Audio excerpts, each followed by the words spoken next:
तो मुझे इस सूअर की योनि से छुटकारा मिल जाएगा तथा मैं विष्णु लोक को चला जाऊंगा। मेरे पिछले जन्म के पाप के कारण ही मुझे सूअर का जन्म प्राप्त हुआ है। हे प्रिय, तुम मेरा मोह छोड़कर हमारे पुत्रों को लेकर पर्वत की गुफा में चली जाओ। अब समय आ गया है कि मैं अपने पूर्व जन्मों के पापों से मुक्त हो जाऊं। जब महाराज के बाण मेरे शरीर को घायल कर देंगे तो एक एक बाण से मेरे पूर्व जन्म के पाप नष्ट हो जाएंगे।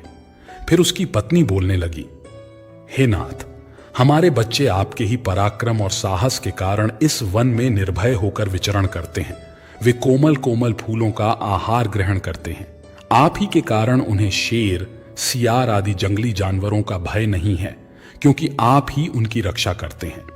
आपके भीषण रूप को देखकर कोई भी शिकारी हमारा शिकार करने के लिए इस वन में नहीं आता। यदि आपकी मृत्यु हो जाती है तो फिर हमारी रक्षा कौन करेगा? आपके बिना हम असहाय हो जाएंगे। पति के बिना मेरा क्या होगा? उत्तम सुवर्ण के गहने, आभूषण और वस्त्र पहनकर भी कोई स्त्री पति के बिना शोभा नहीं पाती। पति से ही स्त्री को सौंदर्य और शोभा प्राप्त होती है। आपके बिना मेरा जीवन भी नष्ट हो जाएगा। हे नाथ, हे प्राणेश, आपके बगैर मैं जीवित नहीं रह सकती। मैं सच सच कहती हूं, आपके साथ यदि मुझे नरक में भी डाल दिया जाए तो भी मैं खुशी खुशी आपके साथ चली जाऊंगी। इसीलिए आप महाराज के सामने मत जाइए। आप भी हमारे साथ पर्वत के अंदर चलिए। हम वहीं छिपकर बैठ जाते हैं।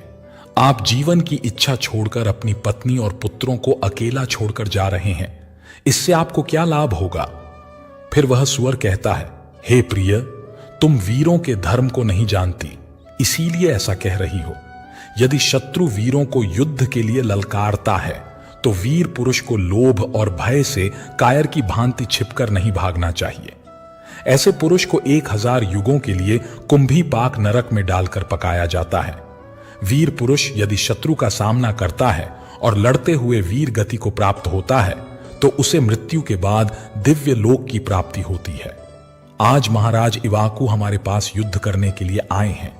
वे हमारे अतिथि हैं और अतिथि का अनादर नहीं करना चाहिए। अतिथि का अनादर साक्षात भगवान विष्णु का अपमान होता है। इसीलिए उनके साथ युद्ध करना मेरा कर्तव्य है।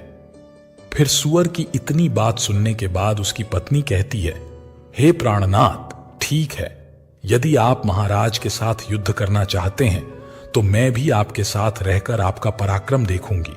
इतना कहकर उसने अपने पुत्रों को बुलाकर कहा, बात सुनो, आज युद्ध भूमि में कुछ अतिथि आए हैं।